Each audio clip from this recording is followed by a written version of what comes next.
Greetings, everyone, and thank you for joining us today on Hangin With Lucretia. Today we have with us JMI Gallagher, Professor of English and author of 10 Bad Things, a collection of chilling horror stories. Greetings, James. Hi there, it's a real pleasure to be here. Thank you for choosing to still be a part of the living. How was your trip up the East Coast? Did you have any trouble with the hurricane? No, actually, we survived that, but I'm having trouble with the face. It's kind of scary to sit here with you, actually. Thank you. I don't like to boast, but most of my beauty comes from an Avon bottle. Avon, true story. Watched a very large woman fall down on a gravel road selling Avon, and I just laughed and laughed and laughed. I was a young child.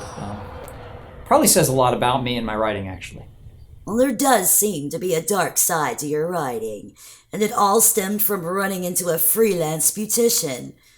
Do you ever wonder what would have happened if you had encountered a Kardashian instead during those tender years? I think it probably would have resulted in some sort of implant of some variety. Perhaps a writing-enhancing implant, a very large one, if you know what I'm saying. Do you think an enhanced backside would have helped you with creative endeavors? Perhaps help you in your composition or decomposition? I see what you did there. I think an enlarged anything would probably be beneficial. So, darling, for the folks out there in viewerland that have not come across your work before, how would you describe yourself in comparison with, say, someone like horror great Stephen King or Clive Barker? Yeah, I'd say those guys are legitimately talented individuals, whereas I am a mentally disturbed individual who writes for therapy. Therapy's expensive. Have you ever had therapy, or you look like you've had therapy? I am therapy, darling. Yeah, I can tell. Would you say that this therapy is more of a deep massage therapy? How would you classify its impact upon not only you, but also the reader? In what way does it offer therapy to others, darling? And how would you expect it to touch them? I would hope that it would touch them in a consensual and pleasurable kind of way that wouldn't result in a lawsuit. Would you mind touching me? Right now, in a way that you think your book might touch readers? Yeah, I don't know if we should take our relationship to that level. Do we have some Lysol wipes or latex gloves? Anybody? Any? No, we don't. Oh boy. Yeah, okay. Just your face, or kind of. Okay, there. I think that's enough. I don't want to do it anymore. Thank you for your gentle, gentle touch. I've not felt that good since I worked for Houdini, darling. Yeah, it's unsettling. It's like a kind of a twisted John Hughes film thing. It's the you touch me, I touch you, I get leprosy kind of thing. Yeah. I don't want to do that again. Okay. You know what time it is. It's time for everyone's favorite game. What's that? It's time for Lucretia's moment of prophecy.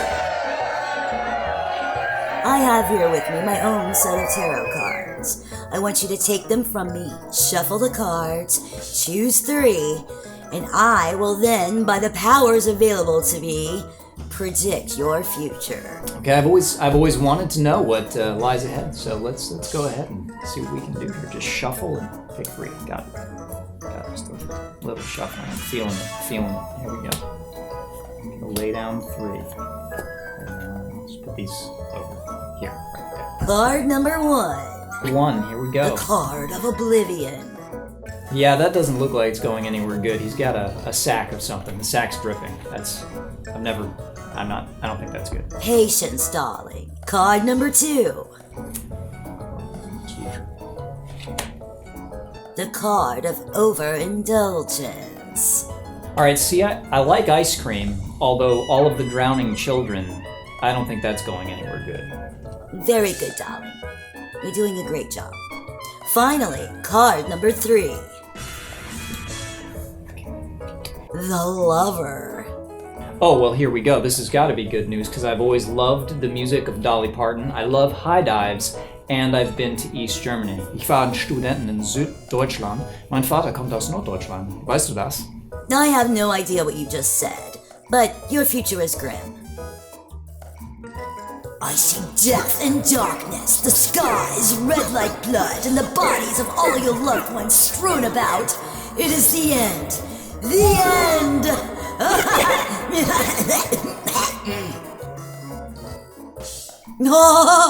Oh, that was wonderful, wasn't it, Jimmy? Yeah, it sounded healthy. Can you do something for me, darling? I think that's going to depend on what it is you want me to do. You're a family man, aren't you, Jim? I am. You have kids?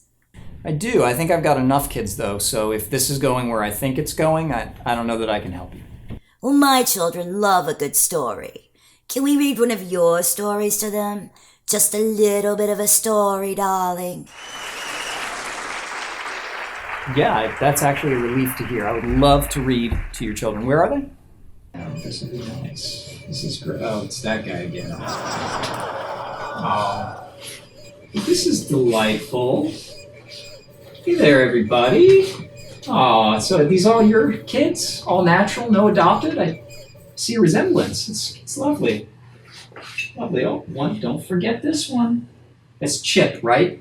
Hey, Chip. Nice kid. You're gonna go far. Love it. That guy's a little weird, though. Yeah, I don't know where you got him. Hello there, children. I brought my book for you, and I'll go ahead and read. How would you like that? Yay! All right. Mr. Swanson, stammered Jimmy, I can explain everything. I know you said not to come back here, but Charlotte told me to. Once again, he was cut short by an unnervingly calm Mr. Swanson. Now, Jimmy, I ain't mad about nothing. When a young man is bold enough to give his all, he don't need to make excuses. Then, in a flash, Farmer Swanson lifted the shovel into the air and brought it down across the side of Jimmy's face. Charlotte looked on, smiling. Daddy, I think it's about time to feed these here pumpkins again, she said, grabbing a hold of Jimmy's limp legs. She dragged him toward the liquid fertilizer tanks, his cracked skull bumping lifelessly across the rows of dirt. It looks like we're gonna have another bumper crop this year. I think that's enough for now. Oh, that was delightful. Do you see how happy you've made them? I do. I think this is probably the most rewarding moment in my entire writing career. I'm a very lucky man. Jim, we have time for one more segment. Do you have time for one more little game before we go, darling? I wouldn't think of leaving without doing another segment. Yay! Yay! Yay! Yay! This game is the Rorschach Exam, darlings. Rorschach. I'm going to show you 3 images, and I want you to tell me what you see. Then at the end, I will give you my full mental prognosis based on your answers. Okay, darling, are you ready? Okay. Okay, darling. Image number 1. Tell me what you see. I think it makes me think of my wedding day. Aw, you're a lucky man if your wife is this beautiful, darling. Well, what do you see in image number 2, dear one? Open heart surgery, except it's not regular open heart surgery. It's more like the carotid. It's the kind that people die from with the fat in the veins and that kind of thing. That's what I'm saying. This one was drawn by a 40-year-old floor licker. Oh, the birth of my first child. Yeah, it was a wonderful day. Wonderful day. Based on your answers, I've determined that your brain is the love child of a moldy Pop-Tart and a disappointed taco. Oh, what fun we've had today. Jim, I want to thank you for dropping by. Jim's book, 10 Bad Things, is available on Amazon.com and on Audible for those who would rather hear his melodious voice. Jim, it's been a pleasure. It's been a real sort of unsettling pleasure. But yeah, it's been good to be here. And now it's time to give our sponsors some love so they'll give us all their monies. Hangin' with Lucretia is brought to you by the Corpse O'Clock News. And a special thank you to Lucid Frame Productions. They make videos. Go watch them or I'll gnaw your knees off. Bye, darlings. Don't let your meat loaf.